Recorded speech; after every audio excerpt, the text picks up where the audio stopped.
And I'm so glad I did. So I called Fred, and Fred said, I'm not even in town. And I thought, that's really interesting. Why was there, sorry, I have really bad allergies. Why was there such an urgency to get this lawnmower to Fred? We were not giving it to Fred. We were not doing anything other than Fred was going to fix it for us, potentially. I got off the phone and I called Nate and I asked him what he was doing.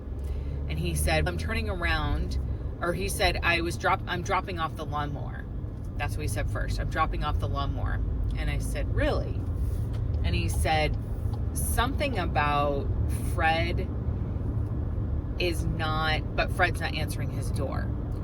And I said, Fred isn't home. Fred is out of town. And I also have to preface this with, Nate knew Fred was not in town, because I forgot to mention that Fred did tell me Nate knew that he wasn't in town. So anyway, so Nate said, I'm going to go ahead and I'll come back. And at this point, I knew he had been drinking and he was lying. I could tell his words started slurring at this point. I knew he had been drinking.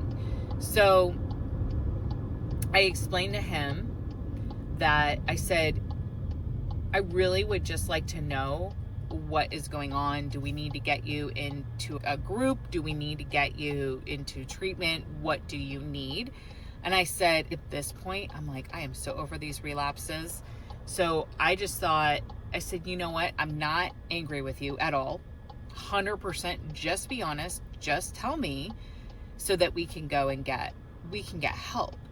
And he would not talk about it at all, which was really frustrating because I know the sober Nate did not want to relapse. I know the sober Nate, playing the real forward, wanted to be there for his children. And I know when you get it early enough that, and again, it's not my decision, but if you get it early enough, he can get help and hopefully it wouldn't go into a spiral. Now, I will tell you this, since I knew that 100%, and his fourth relapse was in February and now we're in July. So that in his fourth relapse, I found the evidence, but he was not actively drinking at that point, and I did not want to leave because he would have gotten part custody of the children. So I waited for the big relapse, which I was thinking this potentially could be it. So in my head, I'm saying, okay, what are my next steps? I'm going to file for divorce. We're going to get him into treatment. I'm going to file for divorce. I was going through the steps already, but also telling him, just tell me what's going on. I was so calm. I'm thinking, I'm not mad. I need to figure out a plan. And so he would not tell me. And then all of a sudden he shows up at the house. I'm thinking, oh, maybe he's going to stop. He walks in the house, black shorts, black t-shirt, walks in the house, opens up the medicine cabinet door in the kitchen, grabs his Klonopin, which is a benzo, which I disagree. He 100% should not have been prescribed that. Whole nother session. Grabs his benzo, puts it in his pocket, walks back out. I, at that point, had the breathalyzer, and I said, please don't leave. My concern, honestly, if he's going to go and drink himself, go drink, right? At this point, do whatever you want. I said, please don't leave and drive. I will pay for an Uber. So at this point, we're using my bank account. So I said, I will pay for an Uber. I will pay someone to take you anywhere. If you want to leave, that is perfectly fine. I'm not going to ask you where you're going. Just don't drive. Because I didn't want him drinking and driving. He already had a seizure in his 30s from alcohol withdrawals, and he ran into a sign. After he passed away, when I talked to the police, because he had been drinking and driving, he left his car in the middle of the road, just left it there with the doors open. And he is incredibly dangerous. So because his alcoholism is so bad. So I just thought, please don't drive. He just kept saying he wasn't drinking. He said, I need to go to a meeting. That's what he said. I need to go to a meeting. And I said, please take the breathalyzer. I had the breathalyzer. And at this point, I'm in So he is sitting in his car. His car door is open, and I'm standing in, like, with my arm on the top of the driver's door, and my arm also is on top of the hood of the roof. There is video of this as well. I'll link that in this playlist so that everybody can see the video of it from my neighbor's camera. It's not 100%, it's a video of a video. But anyway, at that point, he can't really drive away because I'm standing in the car. And I just kept begging him, let me get you an Uber. Let me get you somebody to drive you wherever you want to go. I won't question it. I will pay for it.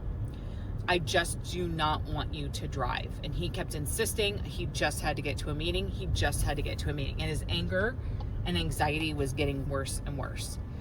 He then proceeded to back the car up. And I will read the documents from the court. But what they said was he backed up at a high rate of speed that struck the plaintiff, or struck me in my hip and in my leg, and there was bruising from that as well. So anyway, but it was fast enough, and our driveway was on a hill, a little bit of a hill, so that also made the car increase in speed. It was going fast enough to where at that point, I wasn't trying to get him to stop. I was trying to get myself out from around the door. So he's backing up. I'm stuck in the door. I'm trying to get, like, back my feet up to get around the door so that I'm thinking he's going to pull me down and run over my feet or run over me. As that's happening, he decides to turn the car, and then it makes me flip around. The door hits me and I flip around the door. The breathalyzer goes flying out of my hand, which you can see in the video. He gets to the street and drives off with the car door open. So then, this is where I made a good decision and a not very good decision. Then I thought, what just happened? I know I'm not going to see him because he took his benzos with him. So whenever he relapses, he takes his benzos and he's out. Doesn't care if he has clothes, nothing. He just wants his alcohol and his benzos. So I immediately called one of my accountability partners, which I'm incredibly thankful for. It's with Celebrate Recovery. And I said, I think I need to call the police. She said, yes, get off the phone, call the police. And she said, is there any evidence? And I said, I think my neighbor's camera might have caught this whole entire scene because their camera was right at our driveway.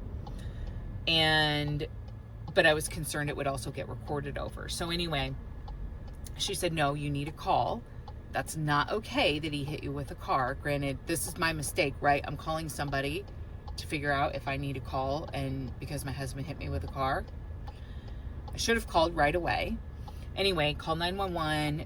And then I went over to my neighbors to see if there was any video evidence, which there was, which she showed me on her phone, and I took video of that video. And then later the police did download that video that was used as evidence in the courtroom. Now, this is where I made another mistake. The police officer comes in and he takes down my statement. The kids are still there. He takes down my statement and he asks me if I need any type of medical treatment. And I said, my hip and the back of my leg hurt. I said, but I think I'm okay. No, I should have gotten medical treatment. Reason being, number one, who knows?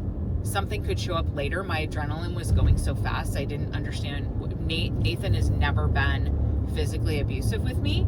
So I didn't really understand what was happening. And later, like the next day, bruises showed up. So I should have, 100% should have gone to the hospital.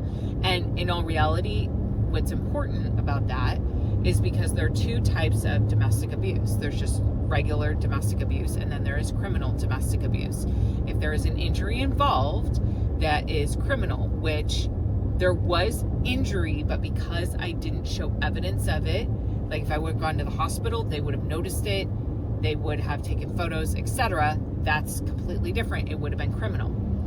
Because it wasn't criminal, and on top of that, I would have gotten a criminal order of protection.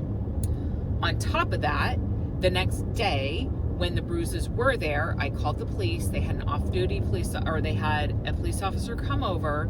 They took photos, but they said they couldn't add it to the case because it was after the fact. So they would try to, and they would provide it to, I don't know who it is, county attorney, whoever handles the cases, that they would provide it to them, but they can't guarantee that it will actually be used as evidence. That was the mistake, because if I would have done it that same day, it automatically would have been included, and the order of protection, the criminal order of protection, would have been initiated right away. Because also that next day I had to go to the courthouse and I had to do the civil order of protection. And that is where I documented everything regarding, you go to the, I can't remember, so I think it wasn't the courthouse. Actually, I think it is the courthouse in Iowa. I can't, honestly, I am so foggy because of my allergies right now. So I go to the courthouse. I can't remember what Florida is on. Anyway, that doesn't matter. What matters is I go there. There's a victim's advocate. They will help you fill it out, or you could have your attorney do it. I had already done it before. I didn't involve my attorney. I knew I could loop her in again later. And again, if you're confused about what I'm talking about, go back to either the first or the first video, and I go into when to bring your attorney in and when to not bring your attorney in, based on the advice of my attorney and the laws of Iowa. So again, consult your attorney first. So I filed everything and I requested full custody of the children. Now, second mistake. I did multiple mistakes. Second mistake in this video, meaning what I'm telling you is that in this order of protection, instead of saying Nathan could not have any contact with the children, I said he could see them while he was at church. And because I knew that we had police officers at church, I trusted the pastors there and I trusted the team there that if he wanted to see the children, that he could see them at church, as long as he was sober. And he had to blow a 0-0. Anyway, I put all of that in the order of protection. In all reality, I should not have done that. I should have just said, no, he has no contact. He needs to go to treatment. And I'll get into a little bit later that a different type of breathalyzer that I wanted to use in my divorce case. But I'll get into that. Stay tuned. I'll get into that later, because legally, my attorney was stating that I cannot legally ask for a breathalyzer to be done. However, there is a way legally that a breathalyzer can be added in, and it is a specific type of breathalyzer. Anyway,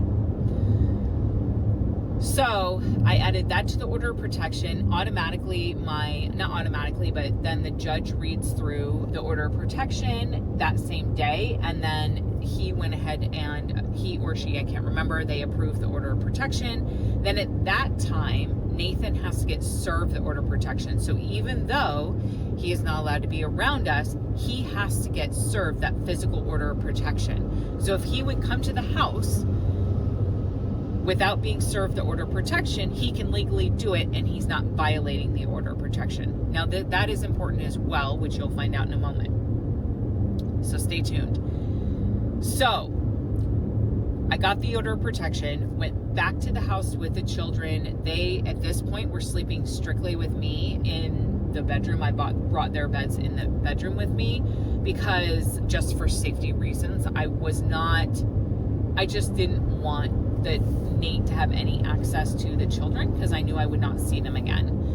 And so after that, the next couple of days, I contacted the police. I asked them to serve the order of protection, and they were stating we cannot find him. Like, they could not find him. And then I contacted my attorney, and then because I involved her, then I added her onto the order of protection as well. And her server, because he did not have a physical location where he worked, because of that, it was really hard to find him. And we don't know where he was living. And at this point, he caught on to the fact that I was able to look into his Google account and see exactly where he was. So he was either A, turning off his location services, or B, deleting the data, or both. So he had to turn on and off his location services. He would turn them on to go find his alcohol, delete the data if he remembered, and then turn it off. So I was constantly looking at that data to figure out where he was. Now at this point, the police could have cared less. They cared, but they didn't care. And there was a warrant issued for his arrest because of the initial him hitting me with the car. But again, they couldn't really do anything because they couldn't find him. And so it wasn't where they were going and looking for him everywhere. Granted, if he had hit me with a car really bad and I was in the hospital, that's a different story. They would have really gone and looked for him. I thought, how can I get Nate to actually be at a specific location? One thing, what does he need? He needs money. Because when this happens, another tip, have your spouse or whoever it is, partner, if you have a joint bank account, make sure whatever card that they utilize that you can very quickly go into an app and turn off that card. I used PayPal, which was linked directly to our bank account. And what I was able to do is go into the PayPal account and automatically, with a click of a button, turn off that card. So anytime he tried to use it, he could not utilize it. So make sure whatever my bank did not allow that without me having to jump through hoops. PayPal was the easiest way to do it. So after all of his relapses, the first relapse after that, I did not give him a bank card. I gave him the PayPal card only. Anyway, turned off the card, and then I realized he needs money because he needs to drink. Who owes him money? Contacted one of his former tenants, thought maybe she would work with me and help me. She didn't respond. I contacted his business partner and mentioned to him the situation, and he did owe Nate, I think, a good couple $1,000s. So I said, I really need your help. He needs to get into treatment. Explain the situation, but put it more as, we need to get him into treatment. The best way to do it is to catch him when he is getting the money from you, so that the police can grab him and take him into custody, and then we can hopefully get him into treatment. Now, his business partner also had stake in this whole game because he was doing rent-to-own homes from Nate, and I had explained to him, if we don't get him into treatment, he's going to spend all the money and those homes are going to go back to the original owner. The other aspect is because Nate did a sandwich lease, so he had a rent-to-own contract with the owners of the house. Then he did a rent-to-own contract with his business partner, who then did a rent-to-own contract with somebody else who was actually in the house. And when you do rent-to-own contracts, they put down a large deposit. So the people in this specific house had put down $10,000. So he knew that if Nate was not paying the mortgage, what would happen is then the house would get taken away, and then these people, he would have to give them back their money because the house was taken away. So he had stake in this as well. Reason why I'm telling you this. So he agreed that he would help set Nate up, which was typical for them to meet at a specific place and location to give a check. So anyway, he agreed to meet Nate at a certain time at the post office. And at the same time, I called the police. I let them know, and they stationed and they just did a stakeout and waited. As soon as Nate pulled up, the police did put him in handcuffs. I was not there, obviously. They put him in handcuffs, and then his car was left there, and his business partner ended up driving it home. There were 2 cans, so this was in the morning. There were 2 cans of alcohol in the car that were cold. Nate had just purchased them. I think it was 8:30 in the morning, when from the receipt that was in the car, he had just purchased them. Now, this is where I have yet another mistake. Instead of saying, leave the car there, I will go and pick it up, and asking his business partner, was there any alcohol in it? What happened is his business partner said, I can drop it off to you later, which not necessarily a big deal. I wish I would have gone and picked up the car. Reason being, because then I asked, is there any alcohol in the car? Can you take photos and just leave the alcohol how you found it? He took photos and he took the alcohol out and got rid of it and got rid of the evidence. So the only thing that was left for me was the receipt. So I wish I would have just gone there immediately. I had the kids and I should have just called somebody and just gotten to wherever the car was, and I should have done the research on the car. So I don't know what else was in there. I think at the time his business partner was still believing that, I think he just wasn't really familiar with relapse, with alcoholism, and he and I have chatted over the years, and he just had no idea. And he's a key player in all this as well, because there were times when Nate also, when he got out of jail, he used him to put him in a hotel. We'll get into all that too. As I'm talking about it, I'm realizing there's so many different steps to it. So anyway, Nate was taken into jail. He was there overnight. He had a hearing the next morning to enter his plea, and he ended up bailing out, which he should not have been able to do. He was, at that time, I asked them if they served the order of protection to him, and they had not, which was very frustrating. I contacted the police station numerous times mentioning he's in jail, he needs to get served the order of protection. It was a nightmare. At that time also, during this time, I was going to serve at church at Vacation Bible School, and it also was Daniel's fourth birthday. Anyway, it was Daniel's birthday. And so I went to church, and all of a sudden I got a call that somebody had dropped off a gift, and it's at the office. And I knew right away it was Nate, because he did this during the last relapse. And you, according to the order of protection, you cannot give somebody a gift through somebody else. You can't communicate, you can't give gifts, you can't post things online of the kids. There are multiple things that are a violation of the order of protection. And Nate knows this because he already had been put in jail the last time for violating the order of protection for doing exactly the same thing. Having somebody give me a birthday present to give to Daniel. Violation. And again, report all violations. This is key if you want to win anything with regards to getting custody of your kids, and anything. You just want to report it. The reason why those are there, and it is for your safety. It's not just to report it just to do it. It's because if the abuser knows that they can push the boundary a little bit, and this is what the county attorney told me, if they push the boundary a little bit, then the next time they'll push it bigger, then they'll push it bigger, then it'll go very big. And this is what she told me. That's why you want to report everything, absolutely everything.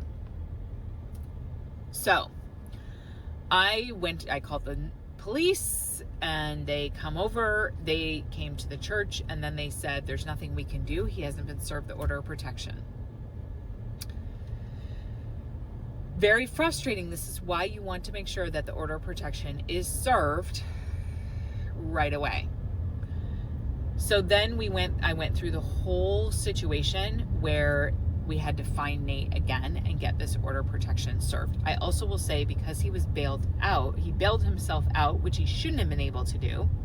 And that's when they were going to serve him with the order of protection, was at his hearing to enter a plea for the domestic abuse case. He bailed himself out before that hearing. He did not show up that morning for the hearing. So then there was another warrant issued for his arrest.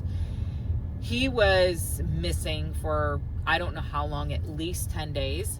And I kept trying to find out, where is he? And he, again, was being really strategic, and I did not have any of his data on his Google account. However, I was on a work trip, and I had his old, so he had two phones. One was a new one, and then, so he had his new one with him, but he had his old one was still with me. He had never turned in his old one. So that was still connected to his Facebook account, which he did not know. With that being said, he started selling things through Facebook to get additional money. So he started selling things, and then he started trying to tell people where to pick it up, but he wasn't really telling them because he was scared, which I was able to see it, but he didn't know. So this is the clue that clued me in. He sold some tires, and he told them that it's the house, I will be at the house behind the Burger King. So he didn't give an address. He said, I won't give you the address, but I will tell you it's the house behind the Burger King. I knew right then and there, I knew what it was. That was one of his rental properties. I had never been there personally, but I know it was the one behind the Burger King, and I knew it was in the west end of Davenport by the Purina plant. That's all I knew. So what I did is I went on Google and I did Google Maps, and I just looked for the only Burger King that is in that area that's by the Purina plant, and I found it. And I did know, so as soon as I found it, I looked at the address and I remembered, yes, that's right, it's on Hancock. So I remembered that part, but I didn't know until after I saw the address. So at that point, I called the police again. And I explained to them that this is where he was. He tried to violate the order of protection, but it's not against the law because he hasn't been served the order of protection. Can they go ahead and serve the order of protection? I said, and also there is a warrant out for his arrest because he never showed up to court. So that's what got it, was the warrant. So they went ahead and they went there and they found him, and he was there. Finally, he was served the order of protection. However, there was a missing key with that, which I'll get into again. I feel like I had to do every little bit and piece of the police officer's job in order for them to do. The police did a great job. It's the actual system, the jail and etc. The police were great the entire time. So anyway, he goes to jail. He ends up staying, obviously, overnight. He puts his plea in. I was told he was served the order of protection. Finally, this is the key. I talked to my attorney, updated her, let her know he was there. He was served the order of protection. Her assistant contacted the jail, and they could not find the piece of paper that he signed that said he was served the order of protection. With that being said, they were looking for it, but he was still in jail. And so basically my attorney was saying, you need to go and serve him again because we need this piece of paper to legally state that he actually was served with the order of protection. So they could not find the paper, and I kept calling my attorney and I said, listen, he is going to get out. He's already put his plea in. He's going to bail himself out again. It's only a matter of time. So I kept going between the jail and my attorney's office, and her assistant had been out and then my attorney was out, but I kept going back and forth. And I'm like, listen, somebody has to do something because he's going to get out again. And if we don't have this piece of paper, I'm right back at square one. So what happened is, because nobody would do anything, the assistant, meaning at the jail, the assistant went there with the piece of paper, and basically she served him. This is so uncharacteristic, but she basically did a visitation and she served Nate. And she had this signature page. Now, this is another very important piece when it comes to the divorce, etc., and how he's able to move different states. So she has this piece of paper. She goes back to the attorney's office. The attorney had been out of the office, so she did not file this piece of paper stating that Nathan was served. Oh, and I should also preface it with, we also at the same time were serving him with the divorce papers. So it was twofold. One was the order of protection. The second one was the actual divorce papers. Because by this time, my attorney said, we've already done the order of protection. Now it's time to file for the divorce. And I was 100% going to go through with the divorce. He passed away before that happened. But anyway, so, an important key to note as to why I wanted the divorce to be signed, the notice to be signed, is because that's when any bleeding would have stopped if he was spending money and going into debt recklessly, which he spent $7,000 on hotel damages, and he was staying at hotels. One hotel, that was just on the damages, not the cost of staying there. I knew I had to protect my assets. So anyway, the assistant was able to get everything. She got the divorce papers served, and she served the order of protection. They ended up filing that the order of protection was served. They did that, and then she waited until my attorney got back to actually serve the specific divorce paper, the paper that was signed stating that he was served with the divorce. Which again, there's a reason why I'm telling you this. It is key to this entire situation. So, with all of that being said, she served him. Oh man, and I'm going completely the wrong way here. Anyway, she served him, and then, let me see if I can turn in this parking lot here.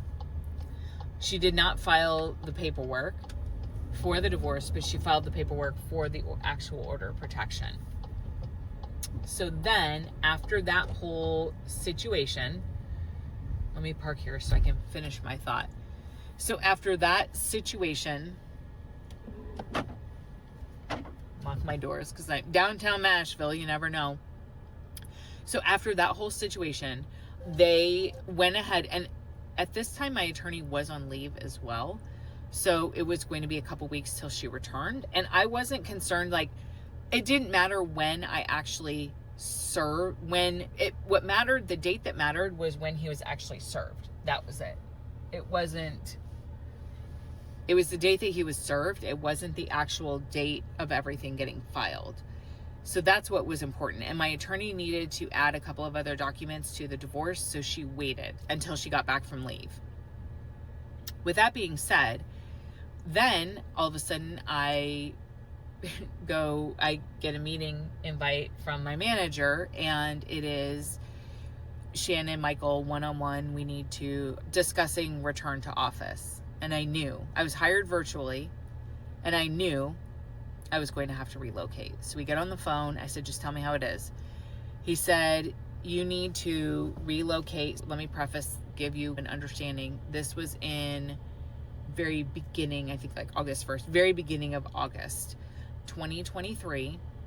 And the kids had just started school. And so he said, you need to return to the office or pick an office to relocate to.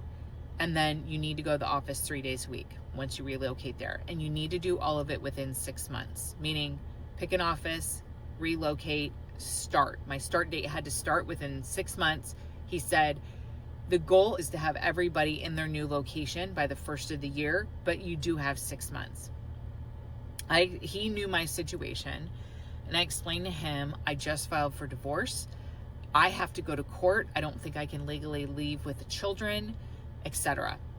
So I'll jump through all the like little small talk part and just let you know. I talked to my attorney, and her advice was the judge will look unfavorably against you moving with the children. Yes, you have custody of the children, but it is unfavorable that you actually move to another state with the children, because ultimately in the divorce that can change everything. Even though I had to move or I was going to lose my job. They were calling it voluntary resignation. They would not give it to me in writing. It was move within 6 months, or you will be considered voluntarily resigned from your position, and I would not receive a severance package. I also, at the time, I was in technology. So as everybody knows, the technology industry really was tanking. And the other item is that I was in Iowa, which was John Deere heavy, and John Deere had just done a mass layoffs. That was really the only other company that was out there where I could work and do the work that I was doing. So, and make the money that I was making as well. I didn't mind taking a pay cut, but we were in a house. There were lots of things I had to consider, and I couldn't go and make an $18 an hour job. That just was not an option. So with that being said, I told my manager, asked my manager, can I have an extension? Can I wait until my divorce is final? This is advice from my attorney. Extension, my divorce is final. And he said, no, you cannot. They are not allowing exceptions. I said, I will move. I will do whatever you want, but I just need this divorce to be finalized and to make sure I have full custody of the kids. And he said, no. So I relayed the information to my attorney. I did tell my manager. He said, just say you're going to move. That buys you 6 months. So I said, yes, we'll go ahead and move. I talked to my attorney, and she said, this is the situation. She said, it's unconventional, but hear me out. She said, if you, again, contact your own attorney regarding this, she said, if you drop the divorce, move to another state, you are allowed to take the children with you because of the order of protection.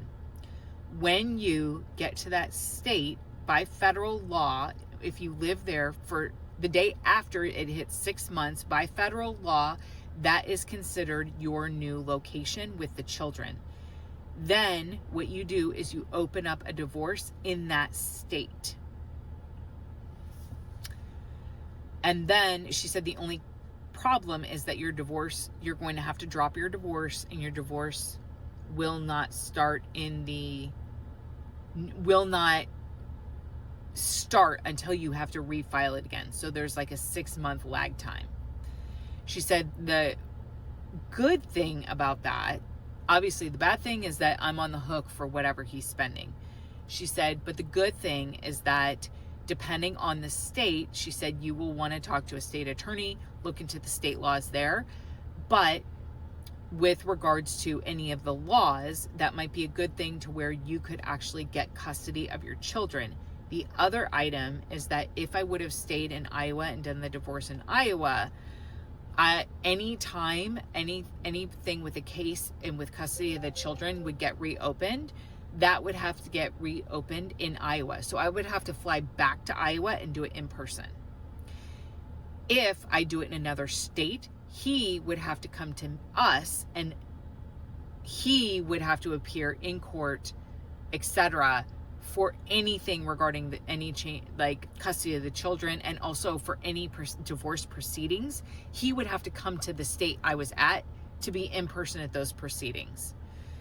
The key is that because he was drinking so much, it would be really difficult for him to get to me. More than likely, he wouldn't show up, and I would win whatever I wanted in the divorce case. So this was key to me. I went ahead, I dropped my divorce. Oh, and this is the other aspect. Remember how I said that her assistant went to serve him the divorce documents, but she never filed that he was served? So this is where it's key. My attorney said, I am not going to file that document because I have not filed it yet. I'm not going to file that document. What I'm going to do is tell me what your decision is, which I did. I said, drop the divorce. She said, okay, perfect. Because once you file that document, I can't just automatically go in and drop the divorce. So she said, that's perfect. We're going to go in. I'm going to file several items with documents with the judge and let them know that we could not successfully find Nate to serve him. Even though her assistant did get it, she said there is not proof that he was actually served the divorce documents. That's what she put in the document to the judge. So then the judge agreed to go ahead and drop the divorce. That is how I got the divorce dropped. If he had already signed the paper and the paper had been submitted, like the paper was signed, but if it had been submitted by my attorney, completely different story. Divorce was dropped. My attorney said, do not tell people that you are moving. I did not, and this is a very long video. I might have to do a part 4. I did not tell people I was moving, other than obviously work knew, some people from Daniel's school knew, and Hannah's school knew, and a few people that I trusted from church knew. His family, his dad and his stepmom did not know. His stepdad did know because I trusted that he would not say anything to Nate, and my family knew. Anyway, my attorney also advised you need to get out of Iowa and get out now while you can with the kids. Within 4 weeks, the company I worked for they actually relocated me. They had me moved I chose Tennessee because of the laws here. If you are in Tennessee, if your partner is found guilty of domestic abuse, automatically the other person gets full custody of the children, automatically. So the laws were in my favor here, so we moved to Tennessee.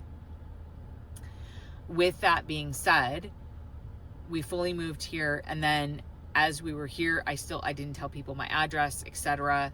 Nate did end up finding out where we live. I have another video about that. I'm not going to go into it here, and maybe I'll do a part 5 and go into how he found us and the harassment and how I dealt with that. I probably will go ahead and just do a part 5 so you can understand what I did.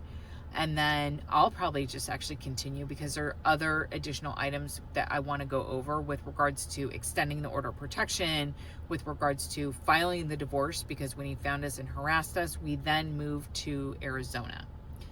So there is a lot legally going on, and being in different states and having a restraining order in Iowa, but not in Tennessee, I have to go over all that. So I will do multiple parts. Again, I'll create a separate playlist for that. So that is how I legally left Iowa, moved to Tennessee with full custody of the children, strictly on an order of protection. It was all based on the advice of my attorney. Get a good attorney. It is worth it to pay for a good attorney. So, more to come. I have to get to the office. Definitely more to come. We will chat more, and stay tuned.